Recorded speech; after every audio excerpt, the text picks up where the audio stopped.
মই প্রতিবাদ করেছো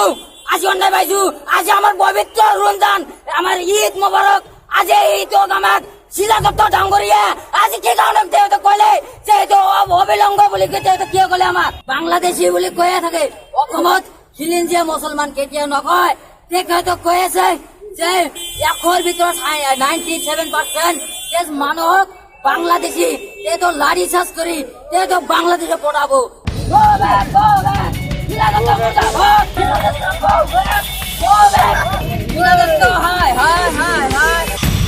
ধুবুৰী লোকসভা সমষ্টিৰ নিৰ্দলীয় প্ৰাৰ্থী শুকুৰ আলী এইবাৰ ৰাস্তাত গেঞ্জি পিন্ধি প্ৰতিবাদ কৰিবলৈ আৰম্ভ কৰিছে। কিন্তু কিয় এই প্ৰতিবাদ কৰিবলৈ আৰম্ভ কৰিছে শুকুৰ আলীয়ে? হয়, শুকুৰ আলীয়ে এইবাৰ প্ৰতিবাদ কৰিবলৈ আৰম্ভ কৰিছে শিলাদিত্যৰ ওপৰত। হয়, আপোনালোকে ঠিকেই শুনিছে, শিলাদিত্যৰ ওপৰত শুকুৰ আলীয়ে এইবাৰ গেঞ্জি পিন্ধিয়ে ৰাস্তাত প্ৰতিবাদ কৰিছে। কিয়নো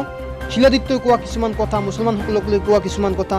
শুকুৰ আলীৰ একেবাৰে পচন্দ হোৱা নাই। সেইবাবে শুকুৰ আলীয়ে কি ক'লে আপোনালোকে নিজেই চাওক।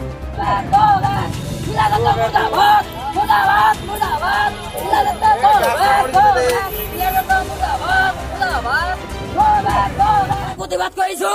আজি অন্যায় পাইছো আজি আমার পবিত্র রমজান আমার ঈদ মোবারক আজি ঈদ আমার শিলা দত্ত ডাঙ্গরিয়া আজি কি কারণে তো কইলে যে তো অবিলম্ব বলি কে তো কি কইলে আমার আজি অবলম্ব পবিত্র ঈদ মোবারক আজি এটা আমার খুশির একটা দিন যেটা আমার পবিত্র আমার ঈদ মোবারক তো কলে দেখো তো আমার দুর্গা পূজা দেখো কালী পূজা দেখো তো অবলম্ব নয় দেখো তো হোলি পূজা যে ঈদ দোষটার উপর হামলা চালায় কে তো রং দেওয়ালি করি রং দিয়ে তে তো যে করে এগুলা অবলম্ব নয় আজি আমার ঈদ অবলম্ব বলি তো শিলা দত্ত ডাঙ্গুরিয়া কলে আজি শিলা দত্ত এই কারণে কইছিল যে গুৱাহাটী 6 গাঁও ওচৰত যে আমাৰ ক্যান্সাৰ হয়েছিল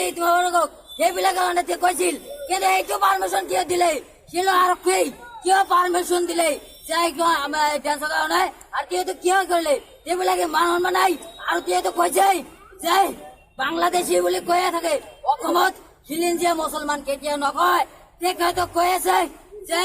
এখর ভিতর 97% যে মানুষ বাংলাদেশি তে তো লাড়ি চাষ করি তে তো বাংলাদেশে পড়াবো কথা বিচারিছে কোন শিলাদিত্য? এইটো